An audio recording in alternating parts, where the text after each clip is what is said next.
out there, and welcome to my channel Fixin' Vixen. I'm Monica, and today I am coming to you with my day one of pre-op diet. Yay!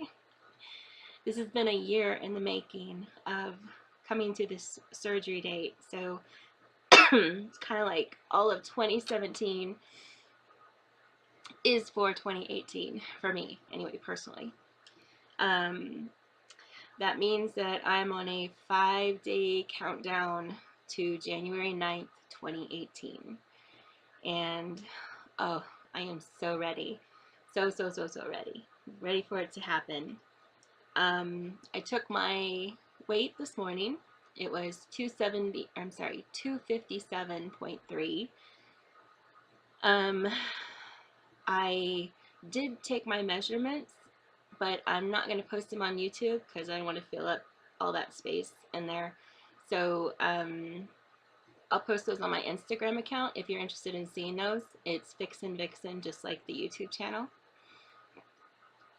I kind of feel like measurements talk to you when your weight doesn't, or could potentially talk to you when your weight doesn't. So I don't want to not have those to see what I've come from.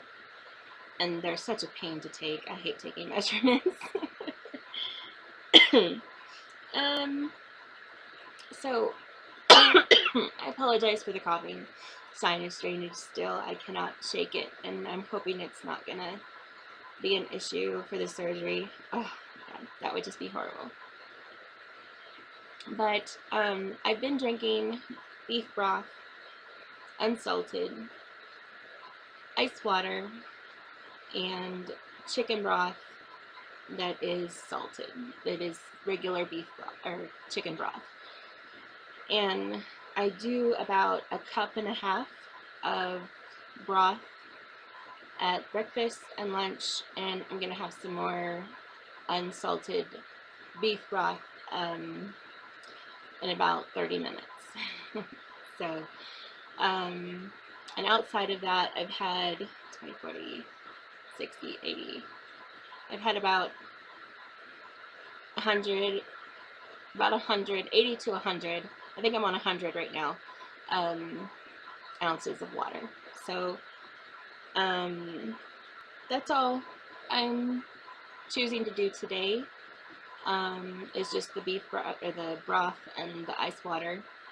I don't want to test my palate on a bunch of different flavors because that tends to make me hungrier. So if I keep it simple, it stays simple. Tomorrow I'll probably have sugar-free Jell-O and ice water and maybe some beef broth or chicken broth at dinner. I am literally on my last leg. I am super tired. My anxiety over the surgery has just been phenomenal, and I am trying to stay awake right now. When I was a child, I used to have night terrors, and I had a crazy imagination. I still do have a crazy imagination.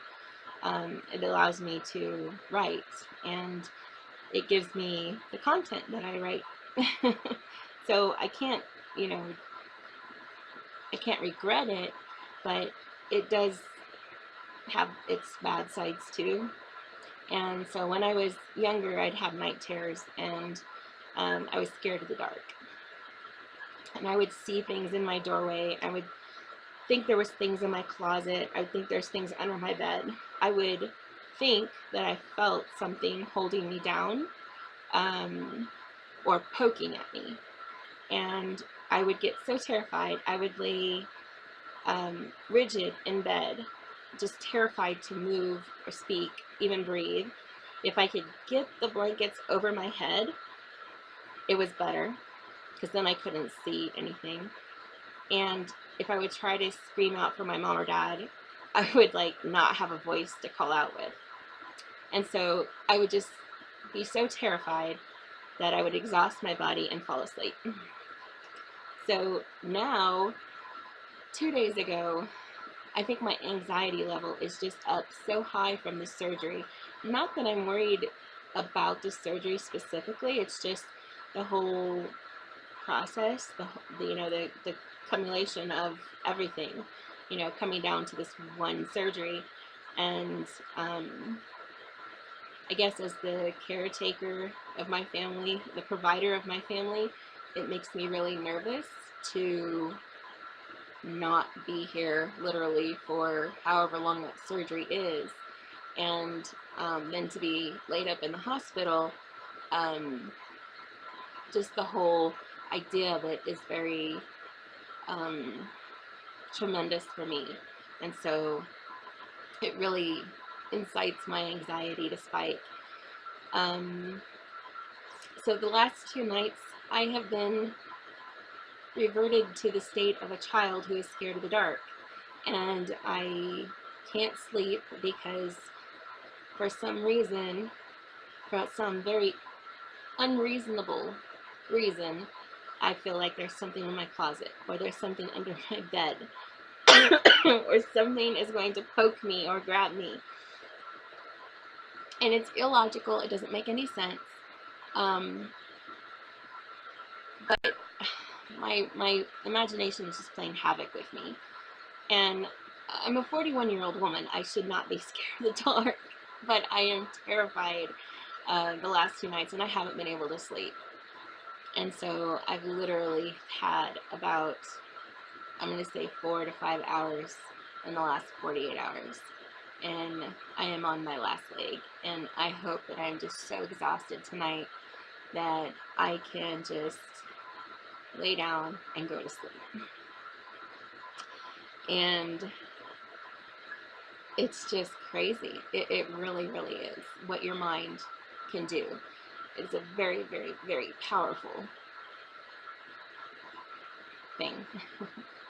And I'm floored that I'm having these issues right now, because I know logically there's nothing in this room to scare me. I've slept in this house for a year, and it's like I can lay in bed and like, what are you so scared about? Like, there's nothing out there. There's nothing that's gonna grab you or touch you. But I literally couldn't. I would kind of doze, like start to doze,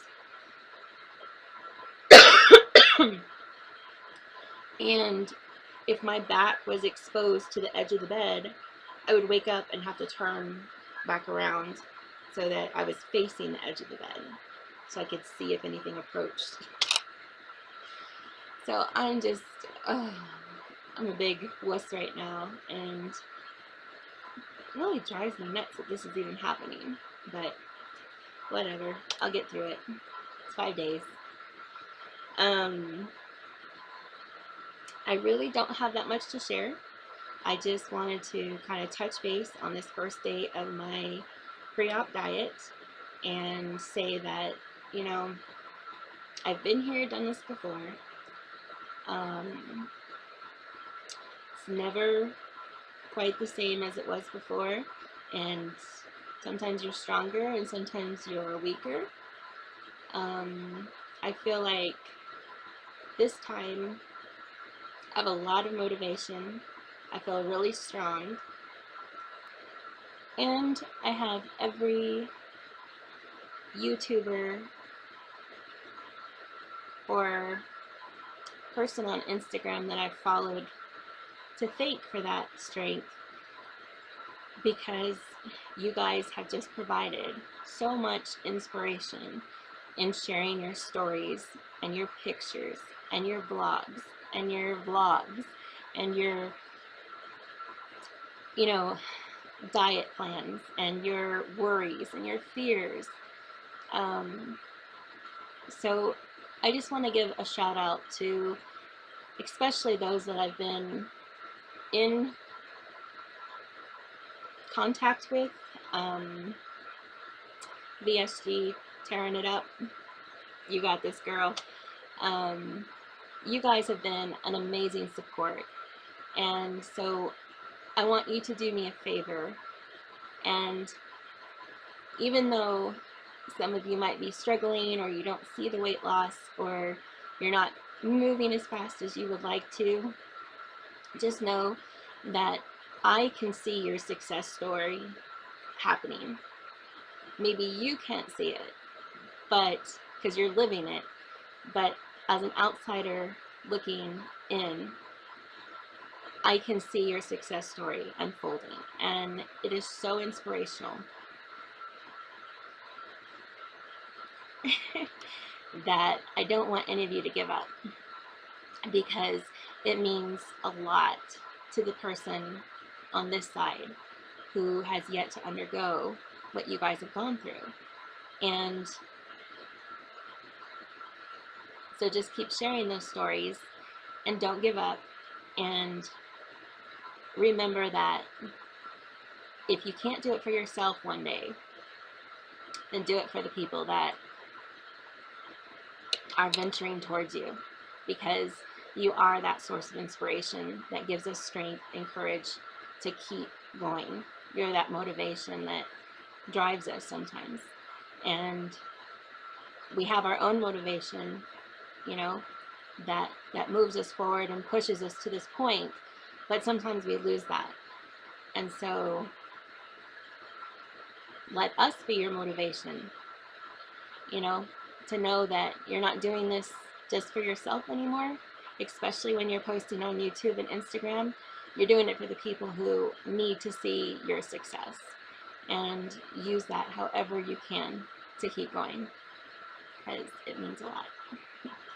So I am tired, and I am a wuss and scared of the dark, and I am kind of on the verge of crying myself. So I'm gonna go. I'm gonna go now and hide under my covers and just let the rainforest rain down.